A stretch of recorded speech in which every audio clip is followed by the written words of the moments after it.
नमस्कार बच्चों, NEET JEE physics की क्लासेस में आप सभी का हार्दिक स्वागत है। आज हम नीट जेईई फिजिक्स की क्लासेस में जो हम लोगों का इलेक्ट्रिक फील्ड वाला जो चैप्टर है उसके बारे में चर्चा करेंगे। क्लियर है? प्रीवियस क्लासेस में कुछ चर्चाएं किए थे, आज कुछ बेसिक बातें करेंगे, फिर उससे रिलेटेड कुछ न्यूमेरिकल से सॉल्व करेंगे। ये नीट और जेईई दोनों के लिए इंपॉर्टेंट चैप्टर है, हर बार एक या दो क्वेश्चन यहाँ से आते हैं। क्लियर है बच्चों? तो सबसे पहले अपन इलेक्ट्रिक फील्ड के बारे में चर्चा करते हैं। हालांकि इलेक्ट्रिक फील्ड से पहले अपन इलेक्ट्रिक चार्ज के बारे में पढ़ चुके हैं। क्लियर है? जिसमें हम लोग कूलॉम्स लॉ वगैरह के बारे में देखे, दो जब चार्ज रहते हैं तो उसके बीच में क्या फोर्स लगता है उसके बारे में देखे, परमिटिविटी वगैरह के बारे में देखे। क्लियर है? तो अब अपन आगे चलते हैं इलेक्ट्रिक फील्ड के बारे में। इलेक्ट्रिक फील्ड में आप लोग इतना याद रखिएगा, जैसे कि चार्ज दो टाइप से होते हैं, एक हम लोगों का हो गया प्लस क्यू चार्ज और एक क्या होता है माइनस क्यू चार्ज। जब पार्टिकुलर बच्चों प्लस क्यू चार्ज रहेगा तो ये अपने अराउंड में एक फील्ड बनाएगा। क्लियर है? पॉजिटिव चार्ज कैसे बनाएगा? अवे फ्रॉम चार्ज बनाने की कोशिश करेगा। क्लियर है? और जब हम लोग चर्चा करेंगे नेगेटिव चार्ज का तो ये क्या है टुवर्ड्स द चार्ज बनाएगा। ये कैसे बनाएगा बच्चों? Towards the charge. और जब भी हम लोग इलेक्ट्रिक फील्ड के बारे में कंपैरिजन करेंगे तो एक टेस्ट चार्ज होता है बेटा। Test charge in the sense क्या है, बहुत छोटा सा चार्ज है मान के चलिए, जिसको किसी डिस्टेंस में अपन रख करके क्या करेंगे कंपैरिजन करेंगे। क्लियर है? तो ये प्लस क्यू चार्ज है, सपोज यहां पर अपन क्या रख दिए एक टेस्ट चार्ज रख दिए। आप लोग ध्यान रखिएगा जो टेस्ट चार्ज होता है उसको ऑलवेज अपन क्या देते हैं पॉजिटिव लेते। क्लियर है बच्चों? अगर मैं मान रहा हूं यहां पर कोई प्लस क्यू चार्ज है, इससे एक से डिस्टेंस में एक क्या है हम लोगों का क्या है एक टेस्ट चार्ज है। क्लियर है? तो सबसे पहले अगर हम लोग बोले इसका इलेक्ट्रिक फील्ड का डायरेक्शन बताओ करके तो ये पॉजिटिव चार्ज है, पॉजिटिव चार्ज क्या हो जाएगा अवे फ्रॉम चार्ज हो जाएगा। तो इसका डायरेक्शन क्या हो जाएगा बेटा कुछ इस प्रकार से हो जाएगा। अगर यही हम लोग देखें यहां पर अगर नेगेटिव चार्ज में ले रहा हूं, सपोज कोई नेगेटिव चार्ज क्यू है, यहां से एक से डिस्टेंस पर क्या है अपना एक कोई पॉइंट चार्ज है, पॉइंट चार्ज है या फिर टेस्ट चार्ज मान के चलिए। अब यहां पर मैं बोल रहा हूं इलेक्ट्रिक फील्ड का डायरेक्शन बताइए करके। तो जब नेगेटिव चार्ज होता है बेटा इलेक्ट्रिक फील्ड का डायरेक्शन बोलते हैं तो क्या हो जाता है टुवर्ड्स द चार्ज, मतलब एक इधर हो जाएगा चार्ज की ओर हो जाएगा। क्लियर है? ये तो रही हमारी बेसिक बातें इलेक्ट्रिक फील्ड के बारे में। अपन इसके बारे में क्या है इंटेंसिटी के बारे में देखते हैं इलेक्ट्रिक फील्ड के बारे में। Yes sir. अगर अपन इंटेंसिटी के बारे में निकालें, एक्चुअली अगर आप लोग इसका फॉर्मूला लिखना चाहें, इंटेंसिटी के बारे में फॉर्मूला लिखना चाहें तो क्या होता है फोर्स ऑन टेस्ट चार्ज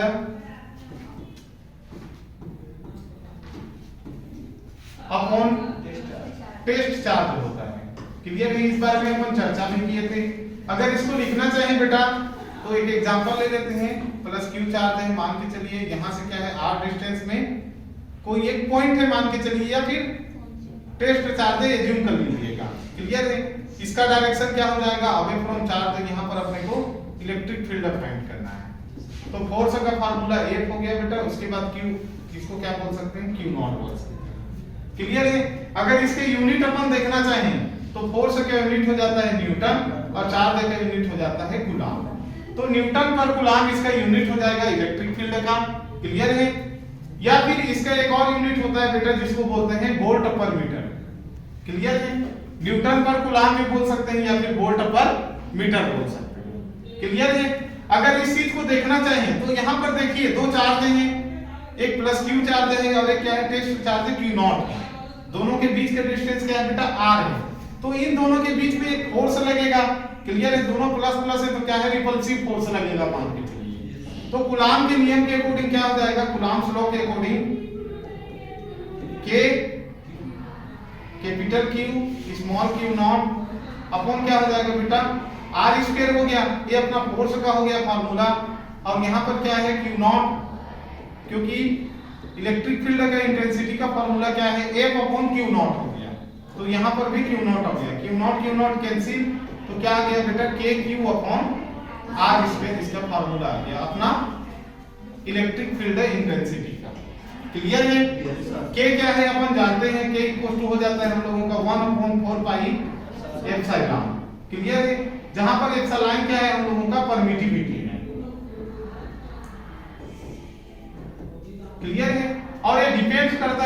किसके ऊपर, मीडियम के ऊपर डिपेंड करता है। हम लोग इस चीज को जानते हैं, मीडियम के ऊपर डिपेंड करता है। और जो एप्सिलॉन होता है हम लोगों का एयर या फिर फ्री स्पेस के लिए, एयर फ्री स्पेस या फिर वैक्यूम के लिए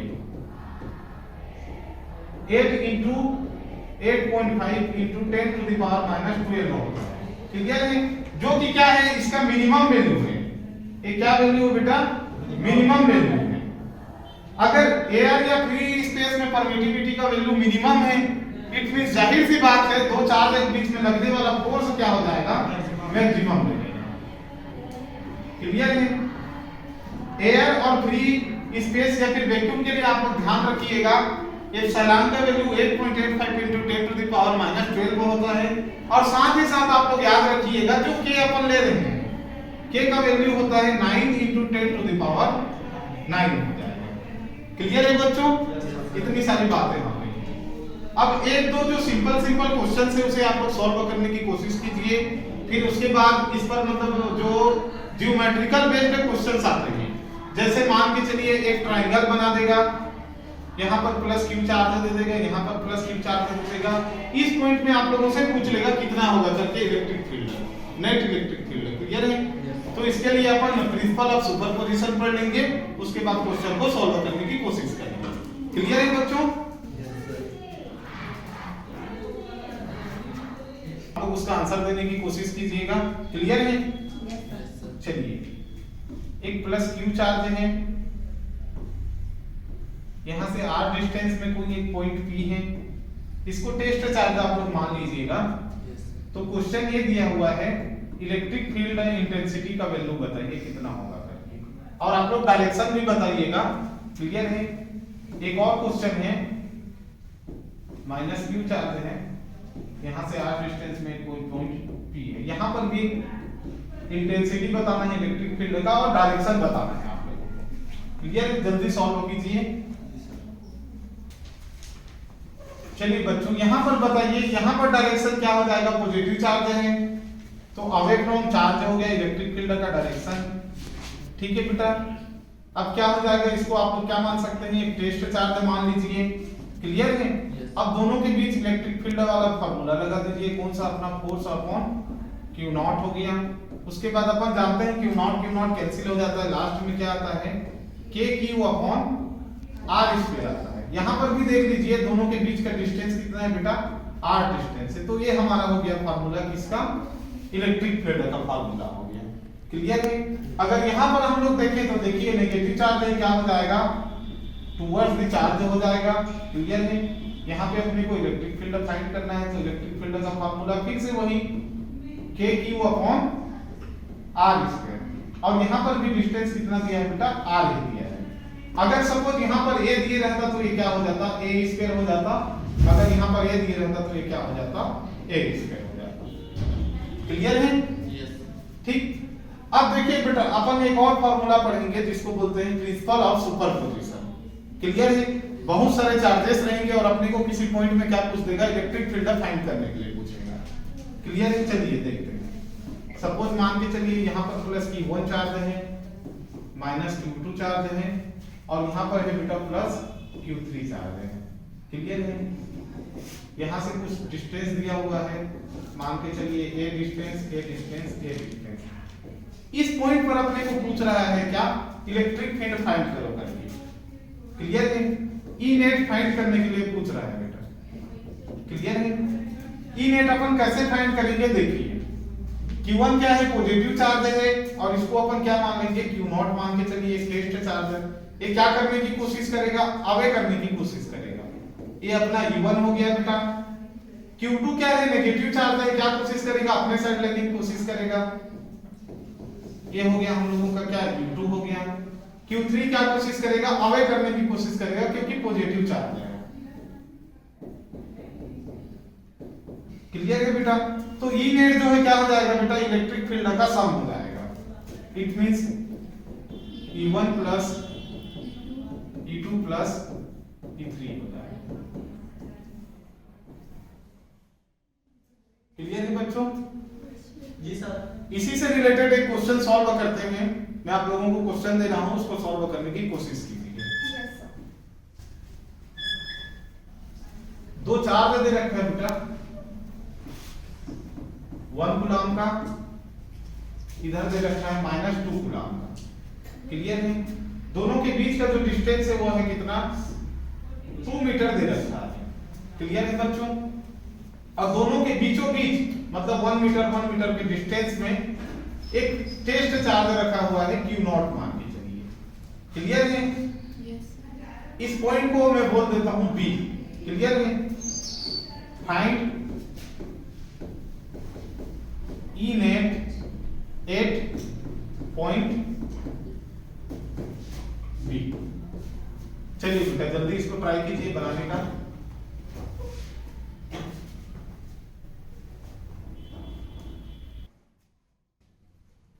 ओके बच्चों, बना आप लोगों से? जी सर। चलिए बच्चों कैसे होगा सॉल्व करके मैं बताता हूं। ठीक है, देखिए बेटा यहां पर क्या है, प्लस क्यू चार्ज है, मान के चलिए प्लस क्यू चार्ज क्या करेगा, इसे दूर लेने की कोशिश करेगा। तो ये अपना हो गया क्या बेटा, E1 हो गया। क्लियर है? नेगेटिव चार्ज क्या करेगा, अपने साइड लाने की कोशिश करेगा। इट मींस इसका डायरेक्शन क्या हो गया, E2 हो गया। क्लियर है? E1 भी सेम डायरेक्शन में है, E2 भी सेम डायरेक्शन में है। इट मींस क्या है बेटा, जब हम लोग E नेट निकालेंगे, E नेट निकालेंगे तो क्या हो जाएगा, E1 प्लस E2 हो जाएगा हम लोगों का। E1 का वैल्यू क्या हो जाएगा बेटा, KQ अपॉन R स्क्वायर होगा, फार्मूला में R स्क्वायर ही ले लिए रहो। E2 का वैल्यू भी क्या हो जाएगा, KQ अपॉन R स्क्वायर। ठीक है, ये फार्मूला है। अब देखते हैं यहां पर K तो फिक्स रहता है, Q की जगह यहां पर कितना दे रखा है, 1 कूलम दे रखा है। क्लियर है? R क्या है, दोनों चार्जों के बीच का डिस्टेंस टोटल 2 मीटर है बेटा, तो ये कितना हो जाएगा, 1 मीटर हो जाएगा। क्लियर है? तो 1 का स्क्वायर इट मींस 1 ही मान के चलिए। क्लियर है? फिर K तो फिक्स है। उसके बाद देखिए Q जो है चार्ज है, यहां पर कितना दे रखा है, 2 कूलम दे रखा है, तो कितना आ जाएगा, 2 कूलम हो गया। उसके बाद दोनों चार्जों के बीच का डिस्टेंस टोटल 2 है, तो इधर 1 हो गया, तो इधर कितना बचा, 1 मीटर बचा। क्लियर है बेटा? तो ये भी 1 हो गया। यहां से देखिए अगर चाहेंगे तो K को बाहर निकाल लीजिए। उसके बाद क्या हो गया, यहां पर 1 बचा और यहां पर 2 बचा। इट मींस क्या हो गया बेटा, 2 + 1 यानी 3K हो गया। अगर यहां पर दे रखा है मीडियम जो है वैक्यूम है, मान के चलिए क्या है बेटा, वैक्यूम ही अगर दिए रहता। क्लियर है? हालांकि 3K हम लोगों का क्या है, आंसर है। सपोज वैक्यूम दिए रहता तो हम लोग क्या करते, K का वैल्यू रख देते। वैक्यूम में K का वैल्यू कितना हो जाता है, 9 × 10⁻9 हो जाता। क्लियर है बच्चों? इस वैल्यू को यहां पर पुट कर दीजिए, तो 3K की जगह E नेट इक्वल टू क्या आ जाएगा हम लोगों का, 3 × 9 × 10⁻9 आ जाएगा। और ये कितना हो गया बेटा, 27 × 10⁻9, और इसके यूनिट क्या हो जाता है, न्यूटन पर कूलम हो जाता है। देखिए इसको आप लोग ऐसे भी लिख सकते हैं, 2.7 × 10⁻1 × 10⁻9। ये कितना हो जाएगा बेटा, 2.7 × 10⁻10। ठीक है? चलिए इसको नोट डाउन कर लीजिए बच्चों।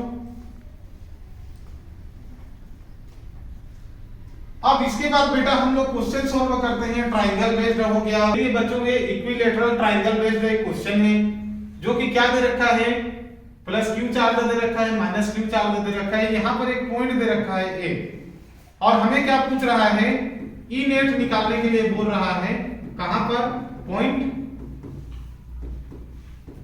ए में। चलिए बच्चों इसको सॉल्व करने की कोशिश करते हैं। हालांकि इसे सॉल्व करने के लिए हम लोग जो देखेंगे क्या है, बेसिक जो प्रॉपर्टीज है उसकी यहां पर नीड पड़ेगी, जो बेसिक मैथमेटिकल टूल्स में हम लोग पढ़ते हैं, या फिर वेक्टर लॉ ऑफ एडिशन वगैरह में जो पढ़ते हैं। वेक्टर लॉ ऑफ एडिशन में अपन क्या देखते हैं, जब भी कोई दो चार्ज रहेंगे या दो फोर्स रहेंगे, मान के चलिए F1 हो गया और F2 हो गया। क्लियर है? इन दोनों के बीच में कुछ एंगल थीटा बन रहा होगा, मान के चलिए। तो अगर हमें रिजल्टेंट निकालना हो, F R निकालना हो, एंगल अभी नहीं पता कितना होगा, क्लियर है? तो F R निकालना हो बेटा, तो इसका डायरेक्ट फार्मूला क्या हो जाता है, F1 square plus F2 square plus 2F1 F2 cos theta. Theta क्या है, दोनों फोर्स के बीच का एंगल होता है। क्लियर है?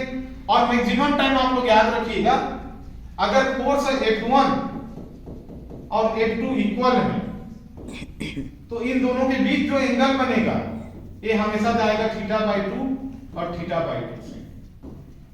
क्लियर है बच्चों? ठीक, चलिए बच्चों इसको सॉल्व करने की कोशिश करते हैं। इसको अपन क्या मानते हैं, एक टेस्ट चार्ज मान लेते हैं। उसके बाद देखिए प्लस क्यू के कारण क्या होगा, अवे फ्रॉम चार्ज होने की कोशिश करेगा। ये हम लोगों का एक इलेक्ट्रिक फील्ड बन गया 1 बन गया, मान के चलिए। क्लियर है? ये क्या है, नेगेटिव चार्ज है, ये क्या करेगा, अपनी ओर खींचने की कोशिश करेगा। ये हमारा हो गया क्या, इलेक्ट्रिक फील्ड 2 हो गया बेटा। क्लियर है? अगर देखना चाहें इक्विलैटरल ट्रायंगल है, इट मींस क्या है, ये भी 60 डिग्री का, ये भी 60 डिग्री का और ये भी 60 डिग्री का। ट्रायंगल का एक प्रॉपर्टीज होता है बेटा, क्या होता है, सपोज ये इंटरनल एंगल है और ये क्या है हम लोगों का आउटर एंगल है, मान के चलिए। क्लियर है?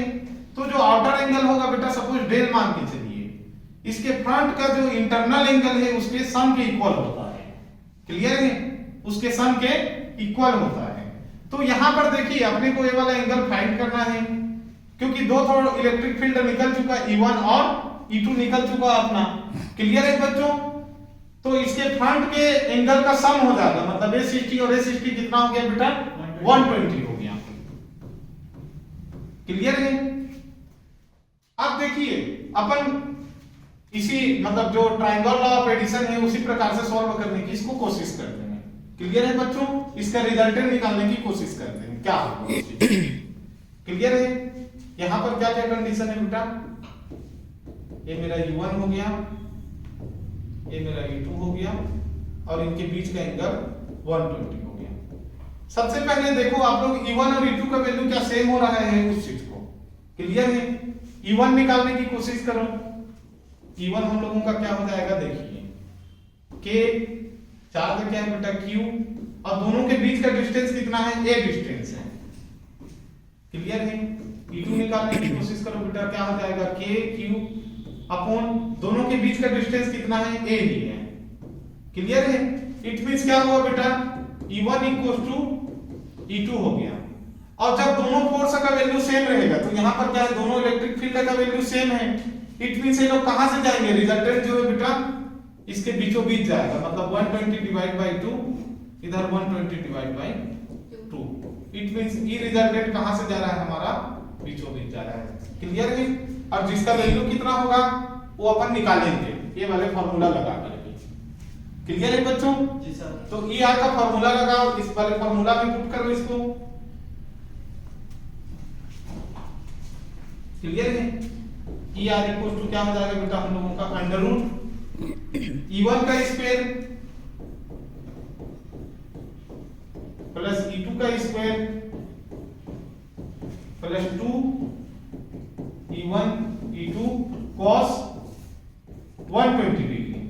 क्लियर है बेटा? दोनों फोर्स के बीच का एंगल या फिर दोनों इलेक्ट्रिक फील्ड के बीच का एंगल। क्लियर है? cos 120 को अपन क्या लिख सकते हैं, अगर क्वाड्रेंट में आप लोग जाएं तो ये 90 डिग्री हो गया बेटा, ये क्या हो गया 30 डिग्री, मतलब ये वाला एंगल अपन लिख सकते हैं। क्लियर है? तो इसको क्या लिख सकते हैं, cos 90 प्लस 30 डिग्री। और आप लोग जान रहे हैं क्वाड्रेंट वाले में यहां पर केवल और केवल साइन और कोसेक पॉजिटिव होते हैं, यहां पर टेन और कोट पॉजिटिव होते हैं, और यहां पर क्या है बेटा होते हैं। क्लियर है? तो cos 90 प्लस 30 मतलब ये वाला रीजन, इस रीजन का शेयर कौन कौन है, साइन और कोसेक है। तो cos क्या दे देगा, यहां पर नेगेटिव वैल्यू देगा। तो क्या हो जाएगा, cos 90 plus 30 minus sin 30 degree हो जाएगा। और sin 30 का वैल्यू कितना होता है बेटा, हाफ होता है। क्लियर है? तो cos 120 की जगह अपन कितना लिखेंगे, माइनस हाफ लिखेंगे। क्लियर है? और E1 की जगह अपन E2 की जगह क्या लिख सकते हैं, E लिख सकते हैं। मान के चलिए क्या मान ले रहा हूं बेटा, E मान रहा हूं मैं। क्लियर है? चलिए तो E r इक्वल टू क्या हो गया, under root E square plus E square plus 2 E into minus half हो गया। क्लियर है बच्चों? इसको फिर सॉल्व करने की कोशिश करो। ये क्या हो गया, 2E square plus 2e square into minus half हो गया, माइनस माइनस दोनों गेट कैंसिल हो गया बेटा, क्लियर है। तो यहां पर क्या हो गया, under root 2e square minus यहां पर आ गया minus e square, 2e square minus e square equal to कितना हो गया बेटा, अंडर रूट e स्क्वायर ही हुआ। अंडर रूट e स्क्वायर का मतलब क्या है, आप लोग बताइए, अंडर रूट e स्क्वायर का मतलब क्या है, अंडर रूट e स्क्वायर का मतलब क्या है बेटा, इसका मतलब क्या हो जाएगा, ये 2 है, इसको आप लोग लिखना चाहें तो ऐसे भी लिख सकते हो, क्लियर है। दोनों कट गए तो क्या आ गया, e आ गया, क्लियर है बेटा। तो नेट रिजल्टेंट कितना आ गया हम लोगों का, e नेट इक्वल टू कितना आ गया हम लोगों का, e ही आया। और e के जगह अपन क्या लिख सकते हैं बेटा, e1 को रख सकते हैं या e2 को रख सकते हैं। e के जगह हम लोग क्या लिख सकते हैं, e बराबर e1 इक्वल टू क्या लिख सकते हैं, e2 लिख सकते हैं, जिसका वैल्यू कितना दे रखा है बेटा, kq अपॉन a स्क्वायर दे रखा है। तो ये हमारा फाइनल आंसर हो गया, क्लियर है बच्चों। तो बहुत सारे बेसिक प्रॉपर्टीज हैं जिसको आप लोगों को पढ़ना जरूरी है, इसीलिए जब मैं चैप्टर स्टार्ट किया फिजिक्स से, जब मैं पढ़ाना स्टार्ट किया तो आप लोगों को बेसिक मैथमेटिकल टूल्स पढ़ाया, क्लियर है, जिसमें बेसिक मतलब मैथमेटिक्स के बारे में अपन चर्चा किए, जिसमें अलजेब्रा में आप लोगों को पढ़ाया, ट्रिग्नोमेट्री पढ़ाया, इन सब चीजों के बारे में अपन चर्चा किए, क्लियर है बच्चों। उसके बाद आप लोगों का ज्योमेट्री हो गया, मेंसुरेशन हो गया, इसके बारे में भी सिंपल क्वेश्चंस वगैरह के बारे में अपन चर्चा किए थे, जिसका नीड कहां पर हमें पढ़ रहा है, हर क्वेश्चन को सॉल्व करने के लिए पढ़ता है, क्लियर है बच्चों। इसको जल्दी से नोट डाउन कीजिए, उसके बाद एक क्वाड्रिलेटरल बेस्ड एक क्वेश्चन अपन सॉल्व करते हैं।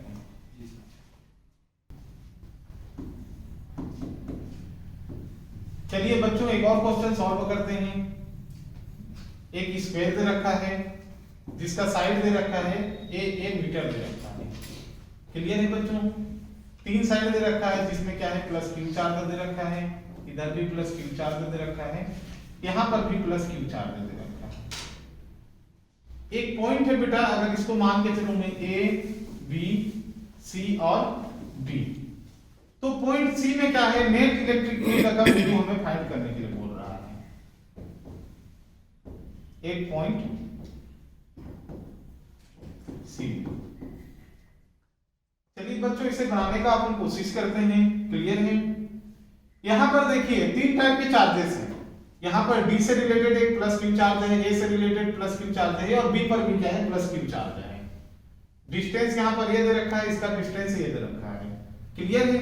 चलिए इसके कारण जो इलेक्ट्रिक फील्ड लगेगा वो क्या हो जाएगा, अवे फ्रॉम चार्ज लगेगा, मतलब इसको मैं बोल दे रहा हूं बेटा E1 मान के चल रहा हूं, क्लियर है। इस चार्ज के कारण इस पॉइंट में क्या है, इलेक्ट्रिक फील्ड लगेगा जो कि क्या है, प्लस चार्ज है, तो अवे फ्रॉम चार्ज हो जाएगा। ये हमारा क्या हो गया, E2 हो गया सपोज, क्लियर है बच्चों।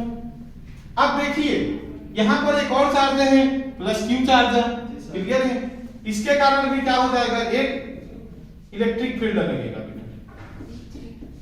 क्लियर है, जिसको मैं क्या मान रहा हूं, E3 मान रहा हूं, क्लियर है।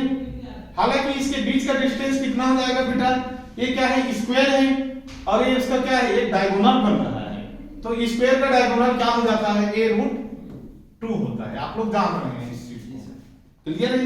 लास्ट में जब फार्मूला पुट करेंगे तो वहां पर इसकी नीड पड़ेगी, क्लियर है, क्योंकि इलेक्ट्रिक फील्ड का फार्मूला ही क्या होता है बेटा, kq अपॉन दोनों चार्जों के बीच का डिस्टेंस का स्क्वायर होता है, क्लियर है। यहां पर r ना होकर के क्या है बेटा, a सेंटीमीटर है और ये कितना है, a√2 सेंटीमीटर है, क्लियर है कहानी। चलिए अब इसको अपन सॉल्व करने की कोशिश करते हैं। सबसे पहले यहां पर देखिए E1 का वैल्यू कितना हो जाएगा, इसका E1 का फार्मूला लिखो, E1 इक्वल टू हो जाएगा kq अपॉन, देखो दोनों E1 कौन सा लिए थे बेटा, इसको लिए थे, दोनों के बीच का डिस्टेंस कितना है, a है, तो a स्क्वायर हो गया। E2 निकालने की कोशिश करो, kq अपॉन दोनों के बीच का डिस्टेंस कितना है, a स्क्वायर। इट मींस क्या हुआ बेटा, दो अगर इस चीज को हम लोग बनाना चाहें तो इस टाइप से डायग्राम बन रहा है। ये हमारा हो गया क्या, E1, ये हम लोगों का क्या हो गया, E2, और इधर आ रहा है बेटा हम लोगों का क्या, E3, क्लियर है।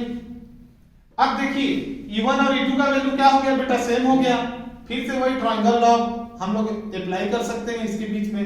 क्लियर है? या सिंपल पाइथागोरस थ्योरम से भी बन जाता है ये जो चीजें हैं। Head tail method, tail tail method ऐसे करके भी होता है ट्रायंगल लॉ में। क्लियर है? तो E1 और E2 अब हमें समझ में आ गया कि इन दोनों के बीच का रिजल्टेंट भी किधर से गुजरेगा, इसको बीचों बीच गुजरेगा। क्यों? क्योंकि बेटा E1 और E2 का वैल्यू कितना आ गया, सेम आ गया। क्लियर है? इसके जगह अपन क्या रख सकते हैं, E मान के चल रहे हैं। E1 और E2 की जगह बेटा E मान के चल रहे हैं। क्लियर है? और ये कितना हो जाएगा बताइए। हालांकि हम लोग बनाएंगे बेटा तो कितना आ जाएगा, E√2 ही आएगा। क्लियर है? कितना आ जाएगा, E√2 आ जाएगा। फॉर्मूला भी लगा सकते हैं आप लोग, दोनों के बीच का एंगल कितना है, 90 डिग्री है। और cos 90 का वैल्यू हो जाता है बेटा 0। क्लियर है? कितना हो जाता है, 0। यहां पर उसी मेथड से अगर आप लोग बनाना चाहते हैं तो बना सकते हैं। ER = E1 square plus E2 square plus 2 cos theta, और ये रहा बेटा हमारा E1 E2 करके। क्लियर है? ये कितना हो गया, E1 की जगह E रख लो, E2 की जगह भी E रख लो, उसके बाद प्लस 2 और क्या बोलते हैं E1 E2 cos 90 डिग्री हो जाएगा। दोनों के बीच का एंगल कितना है, 90 डिग्री। तो ये पूरा वैल्यू क्या हो गया बेटा, 0 हो गया। तो ये कितना हो गया, रूट, इसमें स्क्वायर रहता है ना, 2e स्क्वायर हो गया। तो ये कितना आ जाएगा बेटा, E√2 आ जाएगा। क्लियर है? मतलब इन दोनों की इलेक्ट्रिक फील्ड के कारण एक रिजल्टेंट आएगा जिसका वैल्यू कितना होगा बेटा, E√2 हो जाएगा। क्लियर है? ठीक। अब देखिए E रिजल्टेंट भी क्या है, इसी डायरेक्शन में है, और E3 भी क्या है बेटा, इसी डायरेक्शन में है। तो E नेट का अगर अपन वैल्यू निकालना चाहें तो E नेट हम लोगों का क्या आ जाएगा, E√2 प्लस E3 आ जाएगा बेटा। क्लियर है? E√2 हो गया। उसके बाद E3 का अगर अपन वैल्यू निकालना चाहें तो क्या लिख सकते हैं E3 को, देखिए E3 हमारा फॉर्मूला क्या हो जाएगा, K अपॉन R स्क्वायर होता है बेटा। तो इन दोनों के बीच का डिस्टेंस कितना है, A√2 है।